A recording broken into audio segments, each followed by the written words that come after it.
সুপ্রিয় শিক্ষার্থীবৃন্দ, আজ আমি তোমাদেরকে এইচএসসি ক্লাসের আইসিটি বইয়ের সি প্রোগ্রামিং অংশ থেকে একটি প্রোগ্রাম দেখাবো।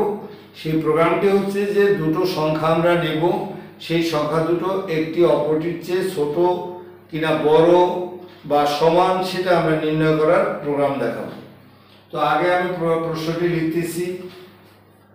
এখানে দেখো, দুটি সংখ্যা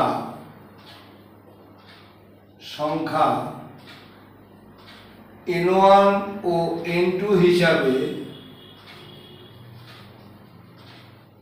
হিসাবে ব্যবহৃত হলে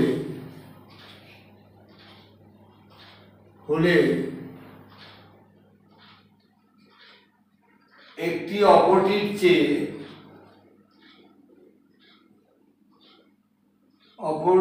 চেয়ে বড়, ছোট বা সমান তা নির্ণয়ের প্রোগ্রাম।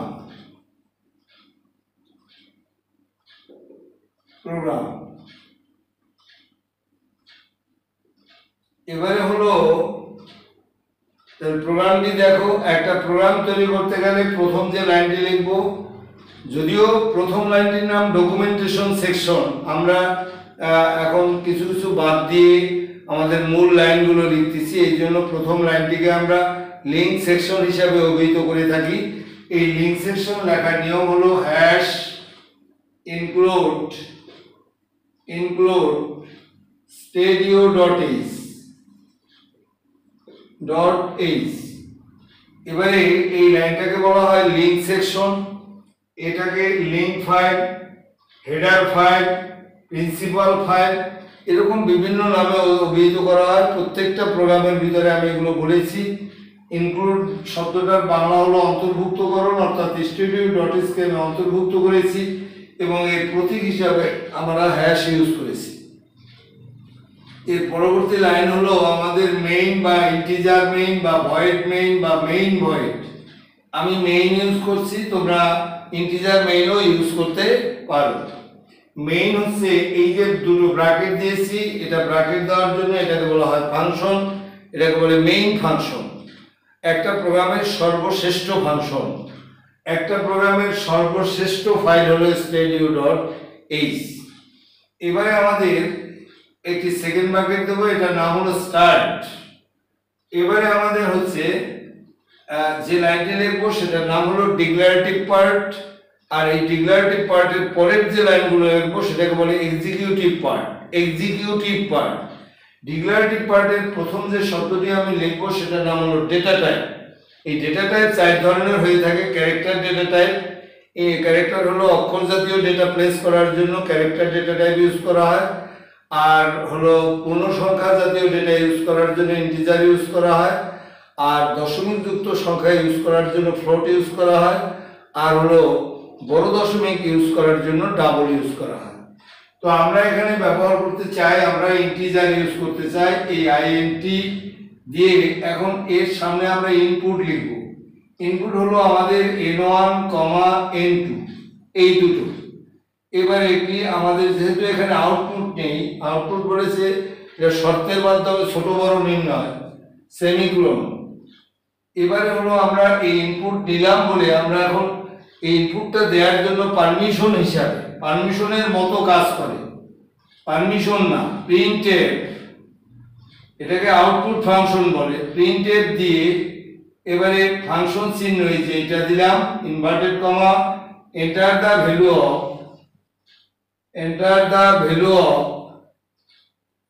অফ n1, n2 দিয়ে একটা ইকুয়াল টু চিহ্ন দাও, দিয়ে এবারে ডাবল ইনভার্টেড কমা, এবার ব্র্যাকেট দিয়ে সি প্রোগ্রামের প্রত্যেকটি লাইন হলো একটা স্টেটমেন্ট, এই জন্য সেমিকোলন ইউজ করতে হয়। এবারে আমরা কম্পিউটারকে ইনপুট দেব। ইনপুট দেওয়ার জন্য ব্যবহার করব স্ক্যানএফ দিয়ে এবারে দেব ডাবল ইনভার্টেড কমা, দিতেই হবে ফাংশনের মধ্যে। এবারে দেব আমরা যেহেতু ইন্টিজার ইউজ করছি সেহেতু এখানে %d ইউজ করব।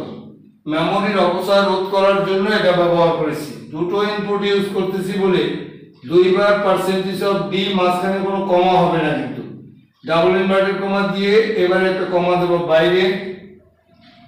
এরপরে আমরা এই ইনপুট দুটো প্লেস করার জন্য এর সাথে অ্যাম্পারস্যান্ড চিহ্ন দিতে হবে, অ্যাম্পারস্যান্ড অফ n1, এবারে কমা দিতে হবে অ্যাম্পারস্যান্ড অফ n2, এই কমা দিতে হবে, দিয়ে এবারে ব্র্যাকেট ক্লিয়ার, এবারে সেমিকোলন।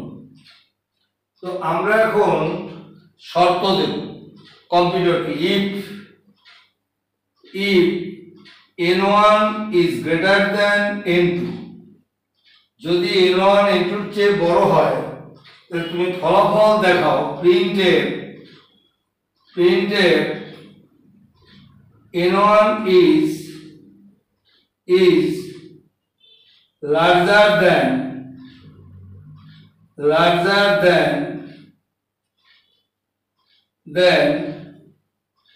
n2, বা আমরা লিখতে পারতাম n1 is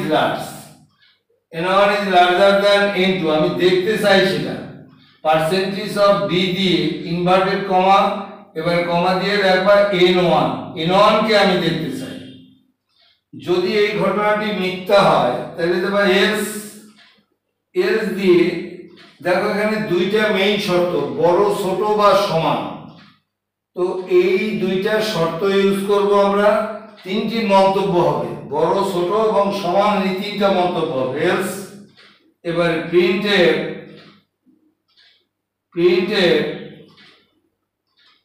n1 is larger than n2, এবারে বলবো n2 is larger than